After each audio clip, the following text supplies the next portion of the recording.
hasil yang maksimal harus dengan ilmu, bukan dengan obat ya Pak ya.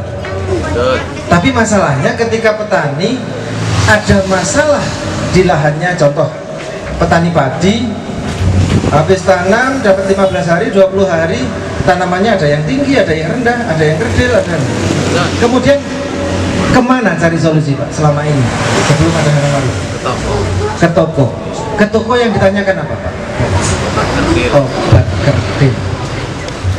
Apakah dia sakit? Enggak kok, dia nggak sakit. Itu masalahnya bukan obat, solusinya bukan obat, karena itu masalahnya adalah gizi buruk, kekurangan gizi.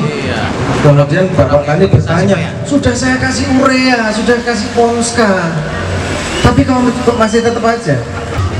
Semua masalah yang ada di padi, mulai dari kerdil, setelah kerdil muncul namanya itu garis kuning dari bawah ke atas, srit, kemudian berkembang melebar jadi kresek, jadi kering, itu Santomonas. Semua itu disebabkan oleh keasaman tanah, tanahnya asam sekali. Kalau sudah kondisi tanahnya asam, mau diberikan pupuk yang paling mahal sekalipun nggak akan pernah selesai. Mau diberikan obat fungisida atau racun yang paling mahal sekalipun nggak akan pernah selesai. Untuk memperbaiki struktur tanah, salah satu komponen yang dibutuhkan adalah kapur. Manfaatnya kapur adalah untuk menetralisir keasaman tanah. Kenapa ada soil improvement? Soil improvement itu artinya pembenah tanah. Tujuannya apa? Tujuannya untuk memperbaiki tanah. Di sini kandungannya adalah makanan bagi mikroba yang ada di lahan-lahan kita. Jadi ini juga satu solusi ketika mikroorganisme yang ada pada lahan-lahan kita kena soil improvement, akan otomatis dia mendapat makanan yang cukup. Ketika mikroorganisme dapat makanan yang cukup, dia akan berkembang biak dengan cepat, sehingga proses penggemburan tanah dan penyuburan tanahnya pun akan berjalan secara cepat. Di dalamnya juga ada kandungan fosfor yang sudah dalam bentuk kation dan anion, artinya sudah dalam bentuk gas, bukan dalam bentuk batu, sudah siap diserap. Kemudian ada warna hijau, ini nitrogen fosfat, isinya nitrogen dan fosfat.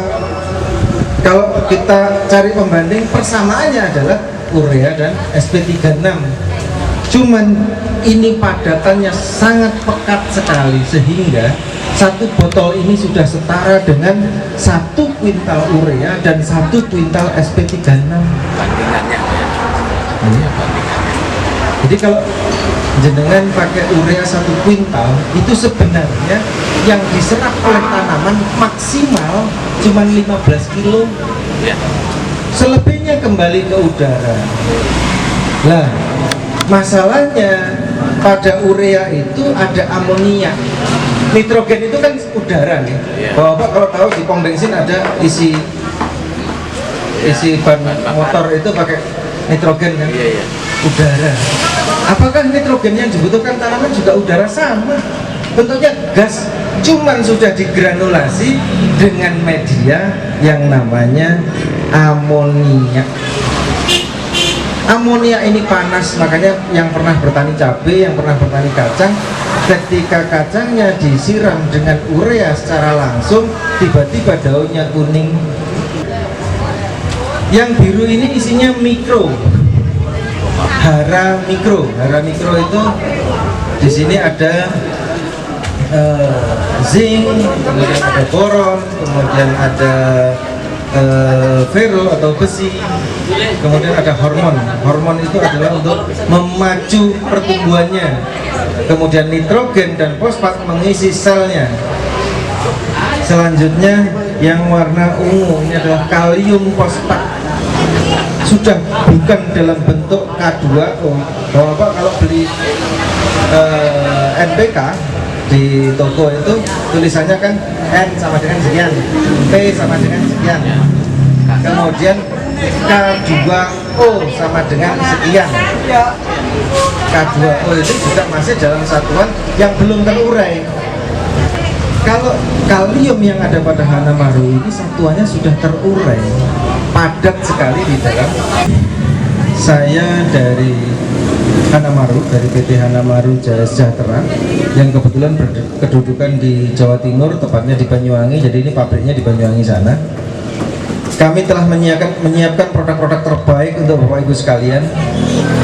Dimulai dari pupuk Hanamaru ini, kemudian dilanjutkan ada pengendali hama dan penyakit Hanamaru juga, dan insya Allah disusul oleh benih Hanamaru yang sudah ada di tangan Bapak sekalian. Benih sayur mayur ini kita mulai riset sudah 2 tahun yang lalu di seputaran Jawa Barat juga, karena memang benih yang kita bagi di Jawa Barat ini sudah kita sesuaikan dengan iklim yang ada di Jawa Barat, mulai dari sini sampai perbatasan Jawa Barat, Jawa Tengah sana sudah pernah kita riset. Suhu daerah, ketinggian tanah di atas permukaan lautnya sudah kita hitung. Oh, di ketinggian sekian, suhu sekian, ini masih kuat. Di ketinggian sekian, suhu sekian, ini masih kuat. Artinya kuat, dia tumbuh secara maksimal.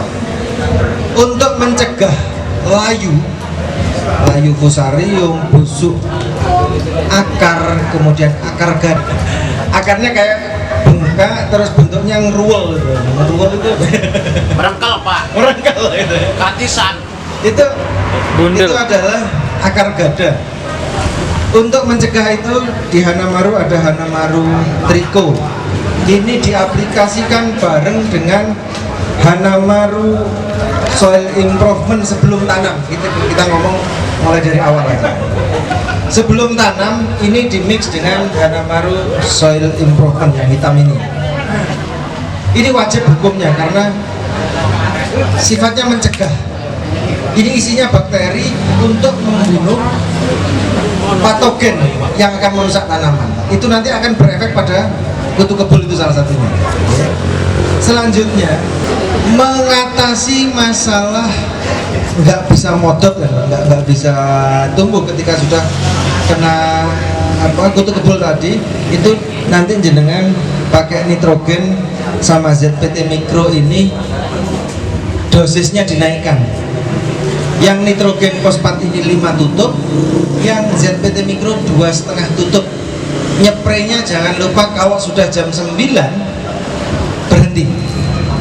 Kalau matahari sudah mulai terik berhenti, jangan dilanjutkan karena akan sia-sia. Lanjutkan sore setelah asar.